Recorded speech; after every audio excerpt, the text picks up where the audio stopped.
قربانی کے لیے مفتی صاحبان کہتے ہیں کہ اوپر کھڑا ہونا چاہیے، خود کرے یا اوپر کھڑا ہو، میں نہیں کھڑا ہو سکتا۔ جانور جب تڑپتا ہے تو مجھے کچھ ہونے لگتا، میں بچوں کو بھیجتا ہوں جاؤ قربانی پہ کھڑے، میں تو مرغی ذبح ہو رہی ہوں نا تو اس کو تڑپتے نہیں دیکھ سکتا۔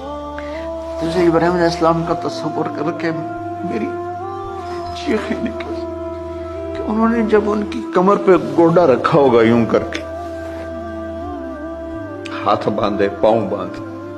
اور سر کے بال یوں اٹھا کے یہاں لائے ہوں گے سر کو، اور چھری یہاں رکھی ہوگی، تو کیا کیفیت ہے؟ تو یوں آسمان کو دیکھ کر کہ یا اللہ کیا تم مجھ سے ناراض ہو گئے کہ میرے دل میں اسماعیل زیادہ اتر گیا ہے؟ یا اللہ ایسا کبھی نہیں ہے، یا اللہ یہ میرا کوئی امتحان تو لے رہا ہے، یا اللہ تیرے پر سب کچھ قربان ہے، اور یوں چلائی، اور اللہ تعالیٰ نے شریک کی کیا حیثیت ہے۔